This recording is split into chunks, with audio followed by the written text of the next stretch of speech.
Welcome to the Connection Podcast. I am Lauren Dry, also known as the Connection Catalyst. Connection and this podcast for me is personal. As a driven professional, I found myself an expert in all things work and business, but it was at home that I really needed clarity and ease. After finally finding it one marriage breakdown and one marriage reset later, and finally discovering what really works to have connection in modern relationships, using science, simplicity and soul, our signature program Rise into Regulation was born. That's giving so many others in modern driven relationships back clarity and ease for good. On the podcast today, we're going to dive deep together on all things relationships, business, identity and leadership. And clarity and ease is at the heart of it all. And we are so happy to be with you so that you can have what you need in connection, mind, body and soul too. Hi, and welcome back to the Connection Podcast. Today we have with us Serena Tran, CEO and co-founder of Her Seat, the amazing networking space for high-achieving women. And we are spoiled because we have both Serena and Amy, who are both co-founders of Her Seat, who are talking to us this week and next about all things visibility and building ambition without overriding your body. Welcome to the podcast, Serena. I would love to give you a moment to introduce yourself to the audience and talk a little bit on why this subject is so close to your heart and why this is the episode that the audience has been waiting to hear. Well, thank you so much for having us. It is such a pleasure to just have a conversation with you and have you a part of our experts as well. We are so honored.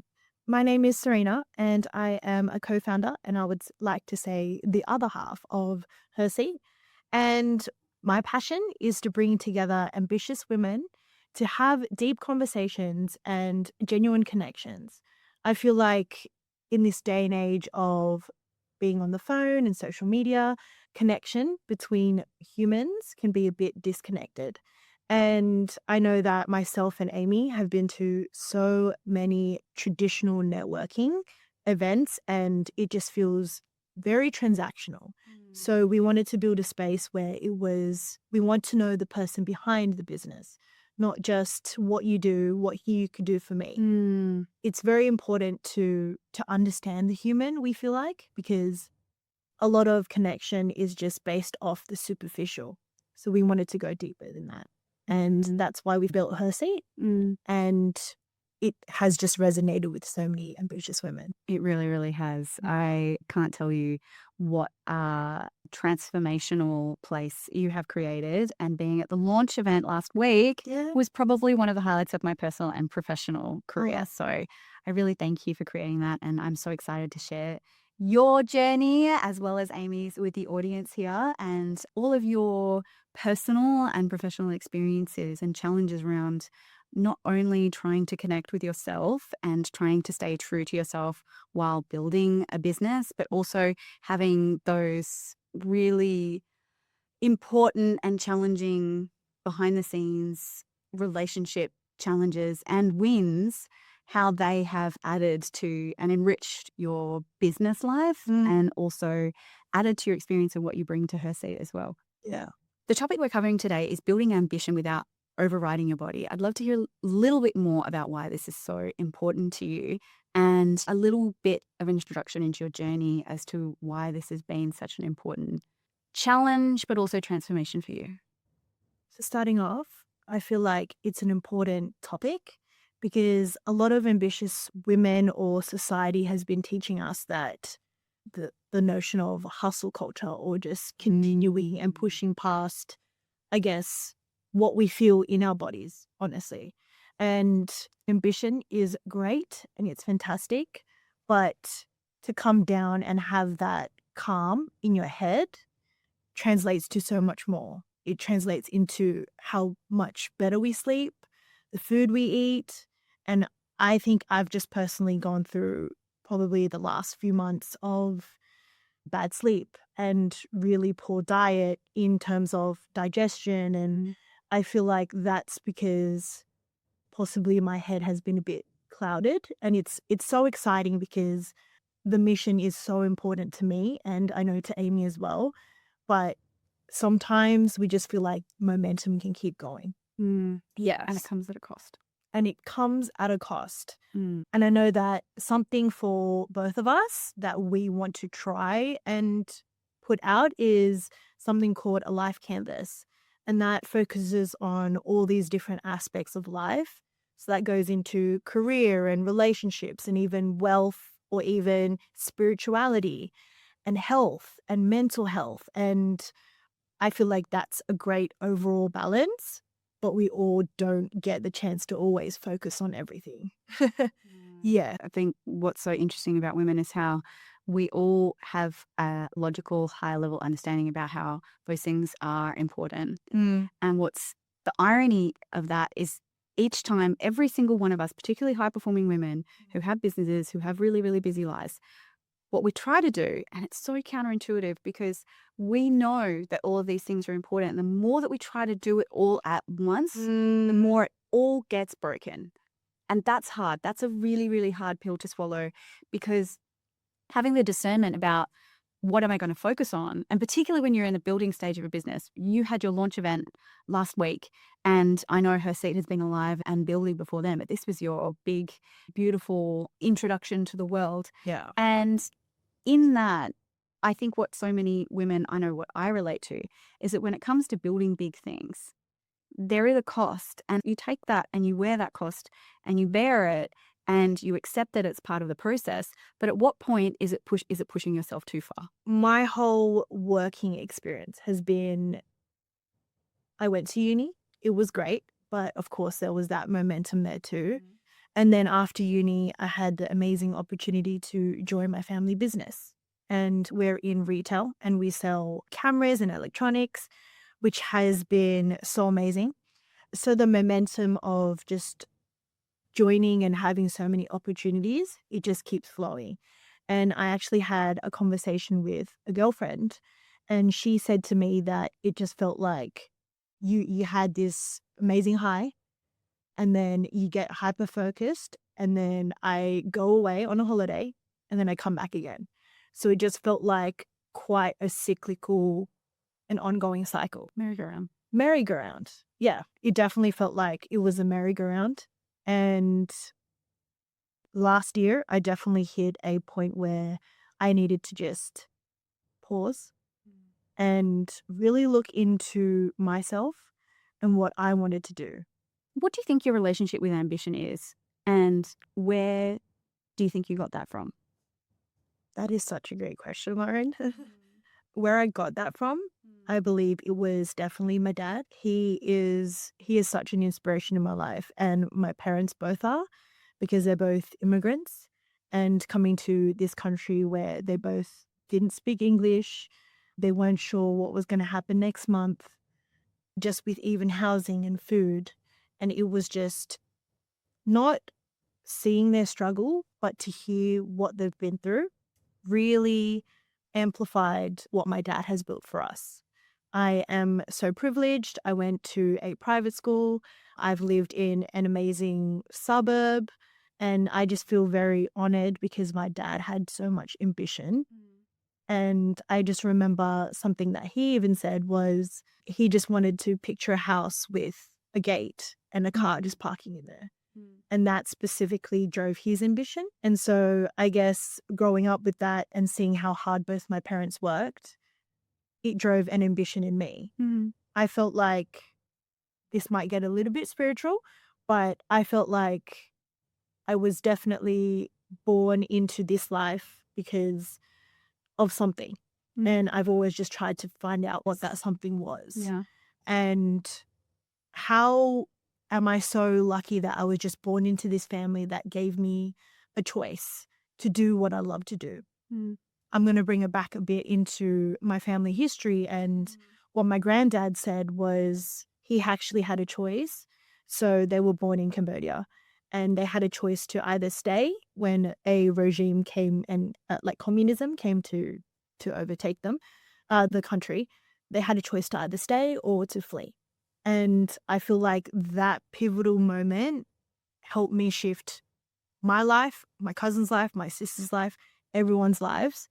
And so I think that ambition just comes from also being so grateful that we get to live in Sydney, Australia. It sounds like ambition is definitely something that you inherited and has been a blessing for you in order to help you achieve your goals and meet your dreams and have these big ideas and a sense of purpose.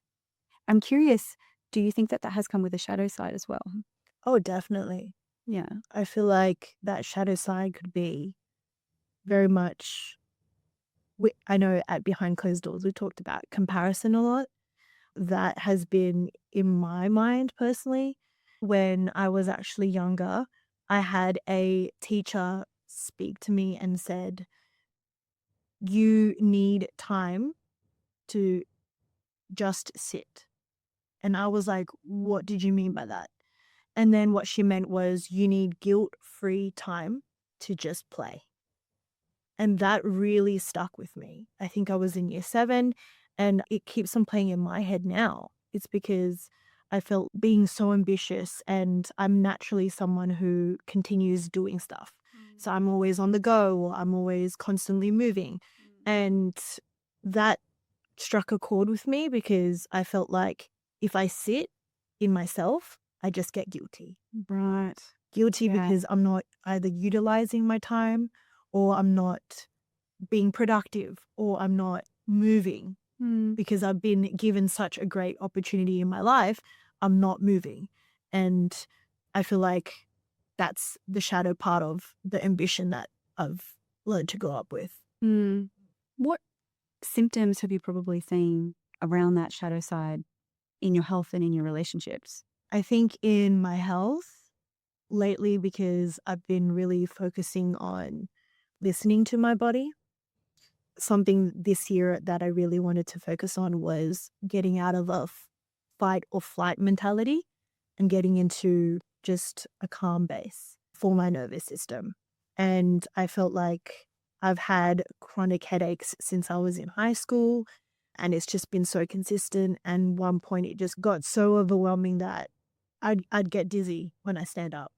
And so I think that was a point where I'm like, okay, I really need to tone it back and not just listen to my body, but really try to see what's going on.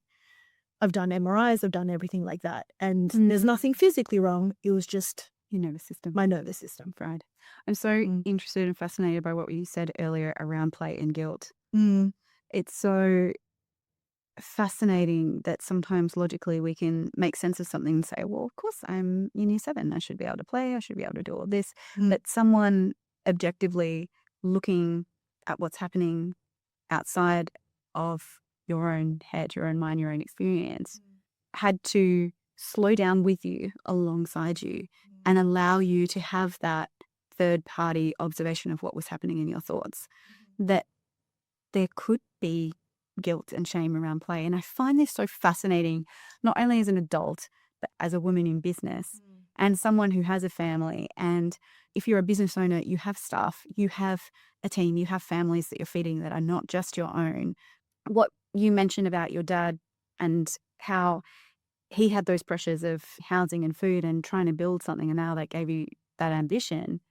Equally, ambition and building ambition without the ability to prioritize play and pause has consequences. But it's a real, felt, tangible risk to try and find that balance around building ambition and also listening to your body when the stakes are high and when you are in that building stage. And it does require an ask of you in those building stages and its specific stages of life that you go past your capacity. And that's dangerous, I think, in a day and age and time where everything's an emergency and everything feels like an emergency. So when you're in 7, it's like, oh, I have to get good grades. I have to. And then suddenly you're 13 and it's like, well, if I wanted to go out with my friends, I have to get grade 8s. I have to also please my parents because they left everything for me, that gratitude, but also that shadow side. Then you're in university. It's like, if I don't get this degree, then I can't have the rest of my career. And then suddenly you're in your 50s, you're sitting there and you still have been operating at that pace for a lifetime and things are starting to break down. And I know you and I, we've had moments in time where it's definitely knocked on the door, headaches, iron, maybe more serious challenges that you still can either continue to work through or there are moments in time where they're a really big shake. But it's definitely alarming threatening, scary, and overwhelming to consider. How can we possibly have play and safety when the stakes are so high? And when building ambition is important, and it's not just your family, it's your staff's family, your clients, the people who you are wanting to serve, they're all relying on you. What was your wake-up call? And at what point did you genuinely start to uncover and explore building ambition without abandoning yourself, without abandoning your body, and being able to listen to your body without just either medicating or working harder or taking the deadline out? Just one more month, I'll just work at this pace, one more month. What was that wake-up call, that moment in time where it even occurred to you to do that? Well, as I mentioned, last year I felt like it was a very transformational year for me because I hit a point where I just didn't feel like getting out of bed. And I know that, like, we've heard a lot of that before, but genuinely when it happens to you, Yeah. you just sit there and you're like, I have a great life. I'm truly blessed in all these different ways, but I still just don't feel like getting out of bed. And Yeah. that really hit home for me because then I went into the whole, holy crap, am I not grateful? Or Yeah. and then just having Am I lazy? Am I lazy? Am I selfish? Oh my Yeah. goodness. Yeah. And then that just keeps spiraling. Yeah. Yeah. And then it feeds into it again. And then you still can't And I still can't get out of bed. Yeah. And I think that point was, I don't know what it was. I would say, again, a little bit spiritual here, but possibly even God just nudging me in a way that says, hey, I got you. If you need to just fall, you could fall, and just completely let go.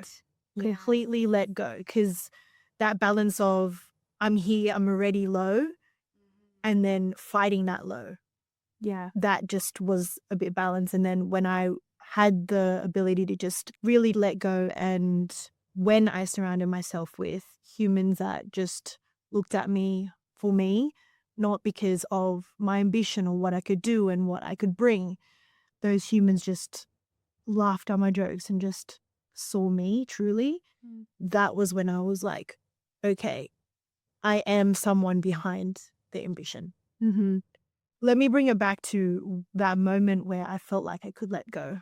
It wasn't actually a specific moment. I just remembered that I am grateful and that I've always had this saying in my head that I would be a completely different person without God. So coming back into that, I actually read a few Bible verses and that just allowed me to be like, okay, someone bigger than me has got me. And that was when I completely surrendered. And I think that that's so important. I recently just did a podcast episode on spirituality, science, and faith. So what is its relationship to personal growth, relationships? Where do we land? And if no matter what your walk, no matter where you are in your faith journey, in your spirituality journey, in your quantum physics journey, I think what we have to remember is that all roads point back to something that is outside of ourselves. You are a quantum physics nerd. The conversations we're going to have, please come and hang out with me on the DMs. It all comes back to that there is something that cannot be explained, but also at the same time, in the most mind-blowing of ways, it's the only explanation. That whether you're there or not, there is a loving purpose, there is a loving guide, and there is, if you look at co-regulation, being able to find what that truth is for you. And if you can access that level of faith and trust and surrender, that if you fall, you will be caught, but not fall in a way that's, oh God, everything's lost, I've failed, it's all over, but fall in a way where you can rest in love and trust that you are held, that God deeply cares about you, and you're only in this season for a purpose. There is something that is being gifted to you. And that when you have that surrender and that trust, it will come to you. That's the beginning. That's the true beginning of the next step, of the answers, the next right step, the next process coming. And I think that that's so precious to pause on, particularly when you referenced earlier play, and guilt. Something that I talk about so often in this podcast, and something that I mentioned to you the other day, are the 5 greatest regrets of the dying. And I think we have to remember when we put ourselves under deep moments of pressure that this is a short life, and that when we do hold ourselves to incredibly high standards, it can be addictive and it can be deceptive as time passes, not having that awareness and living off of that adrenaline rush of, oh, just the next thing, just the next thing, the next goal, one more month, one more night without sleep, or one more email, one more whatever it is. And until our mind, our body starts to push us. And I think that this is so important, particularly around the stages of, for example, something we talk about on the podcast a lot, the relationship death stage. It is an act of surrender, of saying, okay, I accept what has brought me here, and the ambition and the resilience and the strength that has brought me here. And in order to truly succeed and take things to the next level, that pace, what took us to this level of success, staying at that pace is the recipe for disaster. I think we have to accept, love, and care for the steps and the processes and the history and the family history of the skills and the qualities that brought us so far, and be ready for that moment in time where it's just not going, that skill set's not going to carry you any further. We have to accept the moments of death along the way. But also I feel like there's an evolution of the feelings, and there's a moment where there is growth, and that's great. But over a long period of time, sustainable growth is so much better. It is. Having a sustainable growth where you're not burnt out in 10 months. Or, because I feel like for us, I know ambitious women, we could just be like, let's just set that 12 months, we're good, let's just go. Yeah. But then if it takes us another 4 months completely off something, that's not really sustainable, and that would build consistently over time anyway. So I feel like we just got to have, growth is amazing, but also having it at a sustainable growth level where there is just a pace where anybody could just, obviously depending on the person, what that sustainable growth looks like. And I think that that's really important to have a healthy finger on the pulse of. You know, not necessarily that we have to invite a breakdown every year. I think it's something I really had to pause on a lot recently. Coming up to Sydney, being away from my kids for 10 days, that's a huge amount of time for me. And I had grief around it. There was a moment in time of, again, I love the wording that you used before, play and guilt. You feel like embracing play or, you know, taking a break is lazy.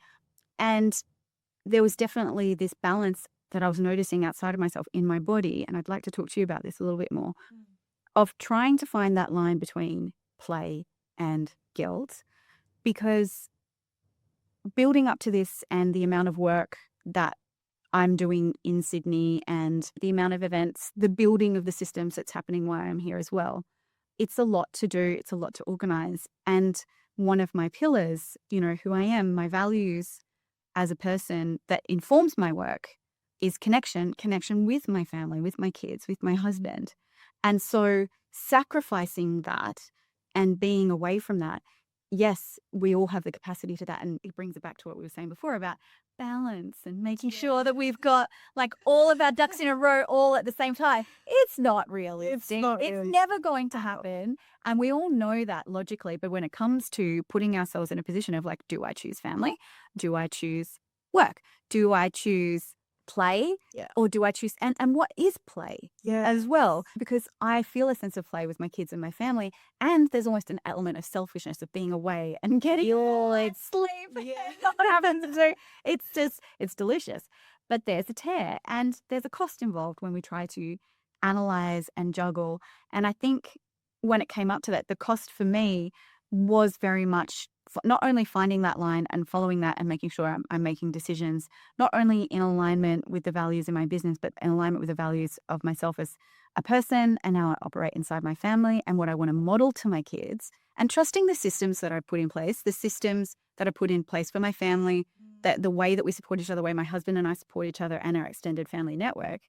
But it was a journey, and almost in a third person, like observing what my body was doing through this process. I've been through this swing so many times when it comes to the push and pull of work, play, ambition, body, nervous system, family, values, which value, all of that bundled up in one. And so I knew pushing myself past my capacity on the family values, plus all the organization and the logistics involved, and really throwing out quite a few of my very well-oiled schedules in order to be in a different place, not only for myself, but for my family. That was always going to be a challenge. And knowing that, I knew what my body was going to do.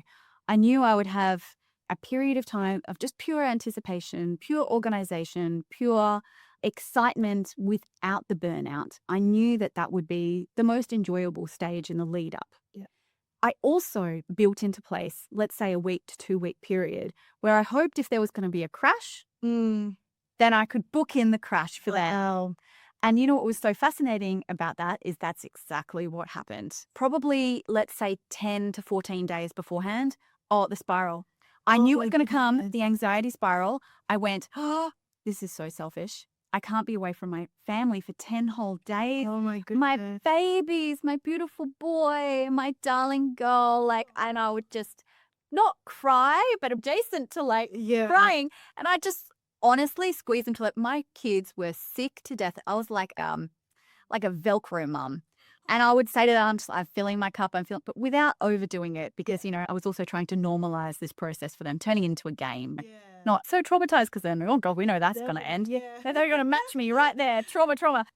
And so, but I wrote it out. I was like, I expected it. And by maybe 7 to 6 days beforehand, it wrote out and I was like, okay, I feel better within myself now because I expected it. And I was like, I built it into the flow. And then I was just like, I wonder if I'm going to get sick. So true. Next minute, flu. It was only a 48-hour flu, but the migraine, the stomach pain, it all just came in a wash. And I was like, I can't go. This is like a miserable 48 hours. It was done. And then I was just like, oh, okay, that's interesting. Now, some people will make the argument that I manifested the sickness and the anxiety. There is an argument for that. And my point to that is if you know enough about the nervous system, we have to expect these ups and downs. And if you have release and hold it lightly, it can happen without the fear. Now, I'm not going to say that I had the time of my life being physically ill or that I went through this anxiety spiral and I was having a party. But because I planned for it, it felt far less overwhelming than it would have in maybe my early seasons of business, of believing the thoughts and believing the physical responses and just being like, that is the truth. So must cancel the trip. Can't do that. It's not going to work. Yes. And so by the time maybe 24, 48 hours before the trip, I felt at peace. I felt a sense of readiness. I felt prepared. And I really would like to ask for your thoughts on that around building ambition without abandoning your body, abandoning your needs, without sabotaging the fact that we are human creatures and these processes are a natural, important part of the process. Where have you landed or where are you at in this point in time around your health? And what's your relationship at the moment with building ambition without overriding your body? What's your process and your relationship with that right now? Well, can I just say what you said previously? You built up that time and you allowed yourself to feel it. I think something that you said at the event at Behind Closed Doors, you said regulation isn't calm. It is actually feeling the waves of all your different emotions. That truly stuck. I wrote that down so quickly because I was like, I thought regulation, you needed to be calm. But what you just told me and what you just shared was you allowed yourself to feel the emotion. You know what it felt like, you know how it feels, and then you just process your way through it. And I feel like not a lot of people get or understand to do that. Like anxiousness will come up. Yes. How many times I've caught Amy being like, I do not want to go to this because I'm so anxious. Yes. And we're both just like, oh my goodness, we feel this. But to honestly, truthfully sit in it because you know that it's coming up, it will come up. And then just understanding that, doing what you need to do, feeling it, and then letting it go. I think I still need to obviously process that. And I think maybe we weren't really taught to sit in that negative emotion at all, which I feel like schools really need to teach this. I could go on a massive tangent about like our school systems need to understand. Oh, you're preaching to the choir. Yeah, that homeschooler right here. Yeah, so just coming back to that is sitting in that emotion. And so what you said at the event was regulation is feeling each emotion. Yeah. I think consciously trying to understand that and then logically trying Yeah. to do that. Yeah. We're going to balance that. It's huge. And I think it's an essential part of having a business because there is so much risk. And anxiety technically is fear of the future. Yes. And we have zero control over it, even if this future is going to work out and we've planned everything perfectly. And I think logically we know that, but our bodies don't. Anxiety is fear of the future, but hypervigilance is hyper-awareness and hyper-control of the present. So I think that we mix those two up a lot often as well. So we try to gain a sense of control and security by controlling every element of our present and having hyper-awareness, scanning, the ability to spot problems. And there's an element that allows you to get to a certain level of business with that skill.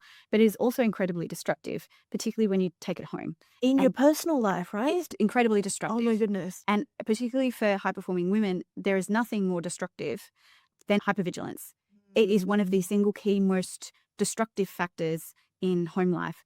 And it is debilitating because it is often the one skill set that has gotten to you to a certain state of your business. Yeah. I'm aware, I'm alert, I'm able to problem solve quickly. Oh my goodness. And then we don't know how to turn it off. So we get home and we can immediately spot within a hairbreadth of accuracy, you have an attitude, or I don't like the way you did that, or you should have known this.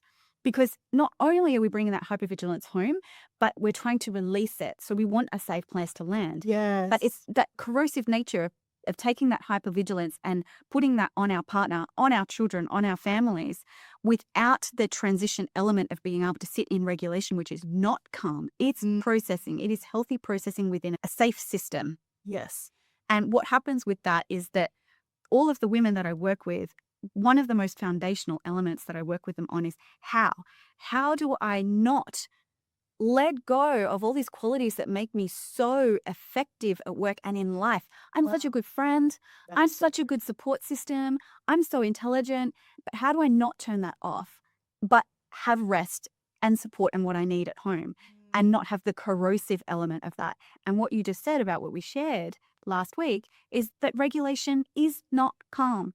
There are elements of regulation that present as calm, and you are able to present as calm, but it's not technically. If you believe that calm is happy, that is calm is content, that calm is a performance of control, then we're aiming for the wrong thing. We're aiming to delete the human experience. Yes. Oh my goodness. Please say that part again. We are aiming to delete the human experience. If we aim for calm that looks like that, then we are already sabotaging not only our personal goals, but our professional goals as well. Whoa. Yeah. And it's a perfection. It's a story. Yeah. It's a story that has been painted that is impossible to reach and corrosive, not only to us, but to everyone around us. Yeah.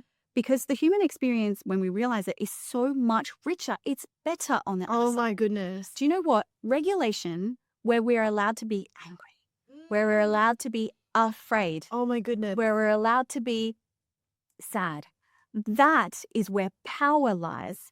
And I like to model this. I was at a speaking event a couple of weeks ago, an Evolve event that I hope to release the recording of because it was fun. But we were speaking into the complexity of business and personal relationships. And one of the most important aspects of that was the exercise that we did about how it looks and how our body communicates. So we all know, if you've been following my page or any other nervous system work, that 93% of communication is nonverbal.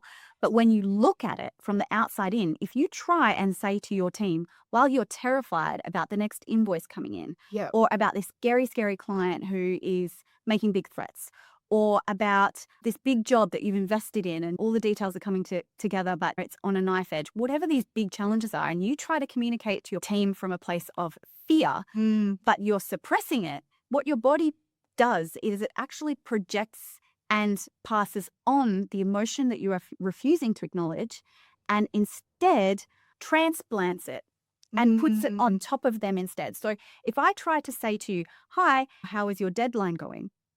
But I have fear in my body that I've not processed, and I try to be calm.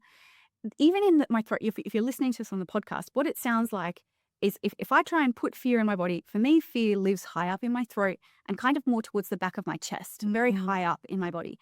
You can hear it in my voice. Hi, how's the deadline going? Do you feel when I talk like that I am going to support you and I'm going to be able to help you problem solve? Or do you feel afraid? Yeah.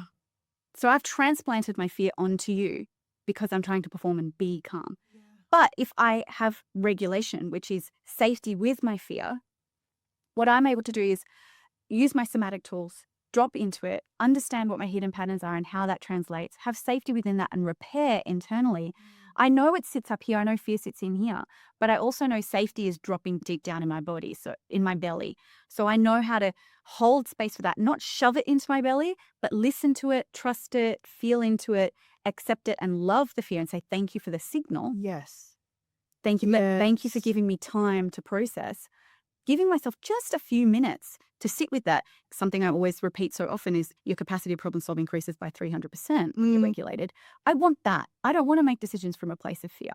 So true. It drops down into my belly. I recognize I have safety with fear. I welcome fear. I'm grateful for fear and I regulate it.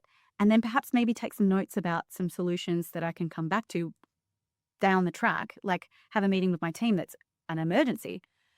But I've regulated, I've moved through it, and I walk, my shoulders drop down, my voice drops to where I normally is.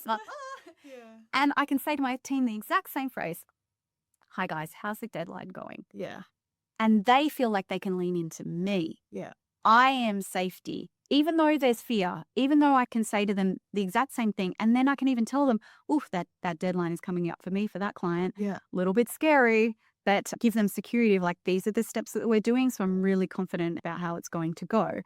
We have truthfulness. That's authenticity. That is authenticity. But it's also creating an environment of safety where everyone can have the best problems to solve. And I've done nothing but regulate. And I'm not calm. I'm still scared. Yeah. But I have safety in my fear. You know, I actually am reading this book called Atlas of the Heart by Brené Brown. Yes. And I think in the beginning, one of the first sentences she said, there are about 48 or something, like a massive number of amount of emotions. And we're just like, okay, like in my head, I'm just like, okay, there's anger, there's sadness, but there's happiness and that's it. Yeah, but exactly. we like understanding that full breadth of the human experience of emotions. I think that allows you to actually just sit in your emotions. And I would love to get to that point. What I do now, I catch myself because I'm like, I have very short breath. And I'm just like, what Jay Shetty does and what I just remember is just take a breath. One inhale and one exhale does so much in wonders of just regulating and being present. Yeah. And then, yeah. I think that invitation that you've just shared with everyone is the key. Begin by even getting curious about what your signals are. So your first signal is shortness of breath. Mine is a tightness in the jaw. Yeah. I find my jaw gets sore and I have to my very first unlock point, if I can move my jaw around a little, I'm at the very beginning of regulation, but I have to have awareness first about my first signal. And how it feels, right? Yeah. Yeah. So then just being like conscious, even just being present.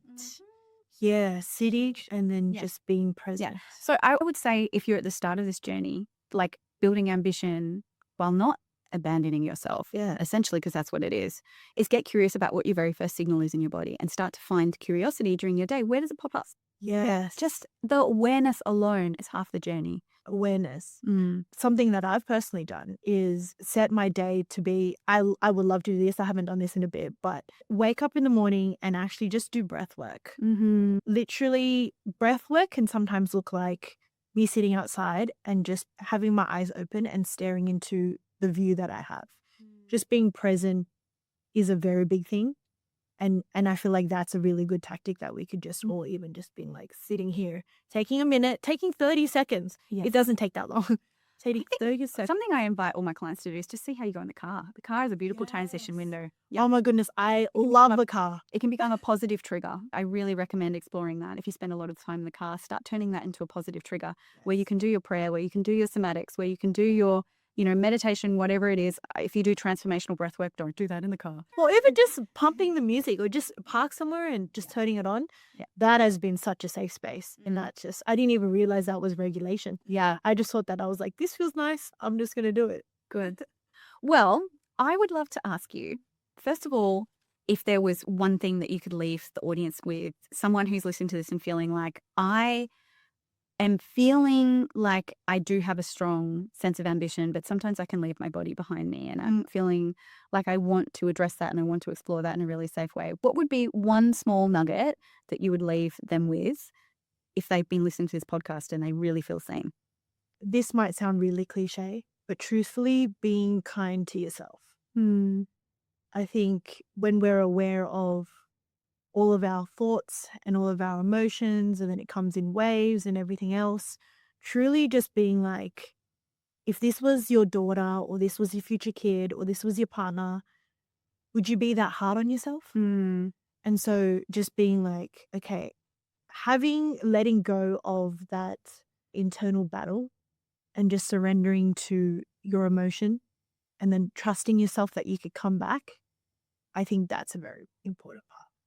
I wanted to say previously as well is that trusting in yourself, however we could build that, however anybody tries to attach to that, I feel like that's a very important part. I found that through faith. Other people could find that through other ways, but trusting and I guess not free falling, but having the faith in yourself is so important. So I would say having faith in yourself and being kind to yourself. I know that might sound cliche, but it truly does wonders. Yeah. A beautiful reminder and an invitation as well. Now, with the podcast, what we often do is we ask the previous guest, not knowing who the next guest is going to be, to leave a question for the next guest. Yes. So the last guest left a question for you. Yes. That question was, what is the part of your journey that has shaped you the most that most people don't see? Wow, that is a great question. I think when I look at my life holistically, there are key moments where I could see a path change or a path shift. So coming back again was the decision to actually believe in Christ. That was a very pivotal moment for me. Another one that shaped me is often when I come back from travel and we actually touch down in Sydney, I honestly walk out and am just so grateful. I think that comes back down to, of course, being grateful for my life and my family, but also just breathing in beautiful air. And I think that might be a holistic point of view, but what has shaped me is these key moments that I could just think of. Yeah. I love that. That's incredibly beautiful, that felt experience in your body, which really ties into, I think, the most important message of this episode as well, which is you can build ambition without abandoning your body and leaving it behind. So thank you. Thanks. I would also like to ask you, what would be the question that you would leave for a next podcast guest, not knowing who that person is going to be? Yeah. I recently heard of one amazing question, and I'm not even sure the answer to this, but if ignorance is bliss, why do we seek knowledge? And Serena, I would like to ask you, if ignorance is bliss, why do we seek knowledge? I don't even have an answer to this. Oh my goodness. Why do we seek knowledge? I feel like life has so much to offer that if we turn a blind eye to every beautiful thing in life, we're not living life to the fullest. A big thing about me is that I want to live to my potential. I want to live to what life has to offer. So through that, I feel like seeking knowledge in myself, in relationships, in everything else, in ambition, in business, is so we could live it to the fullest. And that's why I feel like I seek knowledge and growth. I love that. Thank you so much, Serena. Thank you so much. Serena, you have been such a joy and such a blessing on this podcast. I know I have been changed and moved by having you on this space. So I know that there's someone listening right now who feels so seen and just so held by having shared this time with you. So thank you.